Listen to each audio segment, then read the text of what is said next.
ایک صحابی تھے، صحیح بخاری اور مسلم دونوں میں یہ واقعہ ڈیٹیل کے ساتھ ملتا ہے.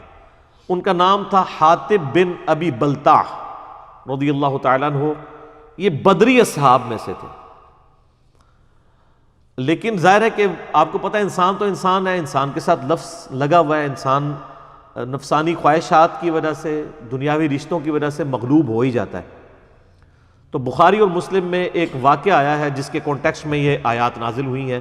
شروع کی آیت آپ دیکھ لیں، ایک آیت کتنی لمبی آیت ہے. یہ پوری کی پوری آیت جو ہے اسپیسیفکلی اسی صحابی سے ریلیٹڈ ہے جنہوں نے بخاری اور مسلم میں ڈیٹیلڈ واقعہ آتا ہے کہ نبی صلی اللہ علیہ وآلہ وسلم کی، یعنی انہوں نے مخبری کر دی تھی. کفار مکہ کو پہلے ہی بتا دیا تھا کہ نبی صلی اللہ علیہ وآلہ وسلم تم پر یعنی چڑھائی کا ارادہ رکھتے ہیں، اور انہوں نے ایک خط لکھا جس میں یہ لکھا تھا کہ یہ میں جو تمہیں خبر لیک کر رہا ہوں سیکرٹ، اس کے عوض میں تم سے یہ بینیفٹ چاہتا ہوں کہ میری بیوی بچے اور میری جائیداد کو وہاں کوئی نقصان نہ پہنچایا جائے. اب ظاہر ہے دنیا کی محبت میں مغلوب ہو کے ہوا سب کچھ، اور نبی کے ساتھ غداری کی. نبی کے ساتھ غداری تو سیدھا سیدھا کفر ہے. لیکن ان کو بینیفٹ آف ڈاؤٹ اس حوالے سے اللہ تعالیٰ نے دیا، کھچائی بھی پوری کی اور بینیفٹ آف ڈاؤٹ بھی دیا کہ انہوں نے یہ بدنیتی کے اوپر نہیں کیا، دنیا کی محبت سے مغلوب ہو کر کیا. اور پھر ساتھ باقی مسلمانوں کو بھی ڈانٹ پلائی گئی کہ اللہ اور اس کے رسول پر ایمان بھی لاتے اور پھر تم نے اپنی یاریاں بھی ان لوگوں کے ساتھ لگائی ہوئی ہیں، یہ تو کسی مسلمان کے شان نہیں ہے. تو بخاری اور مسلم میں ڈیٹیل حدیث آتی ہے کہ نبی علیہ السلام نے سیدنا علی رضی اللہ تعالیٰ عنہ کو اور سیدنا زبیر کو بھیجا. اللہ تعالیٰ نے وحی کے ذریعے آپ کو بتا دیا کہ اس طرح آپ کے ایک صحابی نے ایک خط لکھ کر ایک عورت کے حوالے کیا ہے، اور وہ عورت وہ خط لے کر مکے کے کافروں کو آپ کی مخبری کرنے جا رہی ہے تاکہ وہ پہلی جنگ کے لیے تیار ہو جائے. تو آپ صلی اللہ علیہ وآلہ وسلم نے فرمایا اس طرح ایک عورت ہے، اور یہ بھی فرمایا کہ یہ عورت فلاں مقام پر پہنچی بھی ہے، وہاں پہ تم اس کو پیچھے سے جا کے پکڑو اور اس سے وہ خط لے آؤ تاکہ وہ خط کفار مکہ تک نہ پہنچے. سیدنا علی اور سیدنا زبیر اور ایک دو اور اصحاب بھی تھے، وہ چلے گئے وہاں پہ جا کے اسے پکڑ لیا. وہ منکر ہو گئی، اس نے کہا جی میرے پاس تو کوئی ایسا خط نہیں ہے. سیدنا علی نے فرمایا کہ نہ وہ شخص جھوٹا ہے جس نے مجھے بھیجا ہے یعنی نبی صلی اللہ علیہ وآلہ وسلم، اور نہ وہ ہستی جھوٹی ہے جس نے ہمارے نبی کو خبر دی ہے یعنی اللہ. تو خط نکال دے، اور اگر تو ہمارے ساتھ کوآپریٹ نہیں کرے گی، ہمیں تیرے کپڑے بھی اتارنے پڑے نا اس خط کے حصول کے لیے، تو ہم لحاظ نہیں کریں گے. ظاہر ہے کہ وہ تو مسلمانوں کے قتل کا فتویٰ جا رہا تھا نا. تو پھر اس عورت نے دیکھا کہ یہ اب نہیں ٹلیں گے، تو اس نے اپنا جوڑا کھولا، تو جوڑے کے اندر اس نے خط وہ چھپایا ہوا تھا. وہ خط سیدنا علی نے لیا اور واپس مدینہ شریف آئے. نبی علیہ السلام کی مجلس لگی ہوئی ہے اور لا کے خط رکھا گیا. اب خط پتہ لگ گیا جی وہ حاطب بن ابی بلتہ نے لکھا ہے. تو آپ سمجھ سکتے ہیں کہ اس وقت پھر وہاں پہ باقی اصحاب کی کیا حالت ہوئی ہوگی. سیدنا عمر رضی اللہ تعالیٰ عنہ علیہ السلام نے تلوار نکال لی. انہوں نے کہا یا رسول اللہ اجازت دیں اس منافق کی گردن اتار دی جائے. اب یہ سیدنا عمر کا یعنی جو ایٹیچیوڈ تھا وہ بالکل ٹھیک تھا کہ نبی کے ساتھ غداری کرنے والا منافق ہی ہو سکتا ہے. آپ علیہ السلام نے فرمایا عمر بیٹھ جاؤ، کیا تمہیں معلوم نہیں ہے کہ اللہ تعالیٰ نے بدری اصحاب کی اگلی پچھلی غلطیاں معاف کر دی ہیں، تو یہ بدری اصحاب میں سے ہے، اسے چھوڑ دو.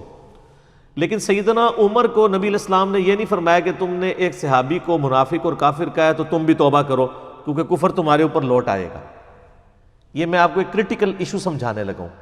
آج کی ڈیٹ میں بھی اگر کوئی کسی صحابی کو اپنے علم کی بنیاد پہ کافر بھی ڈکلیئر کر دے، وہ یہ سمجھے کہ میرے نزدیک وہ کافر تھا، تو اس سے یہ نہیں ہوگا کہ ہم اس کی تکفیر کریں گے. اس تک جو روایتیں پہنچی ہیں وہ یہی سمجھتا ہے. جس طرح کہ سیدنا عمر نے ان کے بارے میں انہوں نے تو سامنے دیکھ کے بھی کہہ دیا ہے منافق ہے، تو نبی علیہ السلام کو چاہیے تھا آپ فرماتے کہ عمر تم توبہ کرو، تم نے اس کو کافر اور منافق کہا ہے تو کفر تمہاری طرف لوٹ آیا ہے. آپ فرمائے نہیں. اسی لیے امام بخاری نے کتاب الادب چیپٹر جو بند ہے نا، اس میں باقاعدہ انہوں نے اس کو باب کی ہیڈنگ بنایا ہے کہ اگر کوئی شخص تعویل کی غلطی کی وجہ سے کسی کو کافر کہہ بیٹھے تو اس کے اوپر کفر نہیں لوٹے گا. اب یہ بڑا کرٹیکل ایک ایشو ہے. اسی لیے میں کہتا ہوں کہ تکفیر صرف اس شخص کی ہو سکتی ہے جو اللہ، رسول، آخرت، قرآن کا انکار کرے. اگر کسی ہستی کا کوئی انکار کر دیتا ہے سیدنا ابوبکر، عمر، عثمان و علی یا کسی بھی اور بڑی سے بڑی ہستی کا، تو یہ کفر اسلام کا مسئلہ نہیں ہوگا. آپ اس کو یعنی ایک بدعت پہ مبنی کہہ سکتے ہیں، گمراہی پر مبنی کہہ سکتے ہیں، دوزخ میں لے جانے والا کام کہہ سکتے ہیں، لیکن اسلام سے اخراج والا معاملہ نہیں ہوگا. یہ ایک کریٹیکل ایشو ہے. یہ مسئلہ تکفیر بہت سینسٹیو ہے، اس لیے آپ دیکھتے ہیں کہ یہ سارے فرقے ایک دوسرے کی تکفیر کر رہے ہوتے ہیں. اور جب ہم یہ بات کرتے ہیں وہ کہتے ہیں نہیں نہیں ہم تو کبھی تکفیر نہیں کرتے. تو پھر میں ایک جملہ بولتا ہوں، نہ پرانیاں گلاں، پرانے بزرگ، پرانے بانے، یہ پرانی باتیں، پرانے بزرگ، پرانے بہانے ہیں. آپ ان کے پاس جائیں، آپ یعنی بریلویوں کے پاس جائیں، ان کو کہیں جی آپ تو ساروں کو کافر سمجھتے ہوگے کہ نہیں جی، ان کو کہیں اس طرح نہیں. آپ ابھی کسی اپنے ریناؤنڈ عالم سے یہ لکھوا کے دیں کہ اگرچہ دیوبند، اہل حدیث اور شیعہ کو ہم گمراہ سمجھتے ہیں، دوزخی سمجھتے ہیں، اہل بدعت سمجھتے ہیں، لیکن چونکہ کلمہ گو ہیں اور بخاری مسلم میں حدیث ہے کہ جس نے ایک دفعہ بھی کلمہ پڑھا اپنا عذاب بھگت کے ایک نہ ایک دن جنت میں چلا ہی جائے گا، تو انشاءاللہ یہ لوگ بھی جنت میں چلے جائیں گے.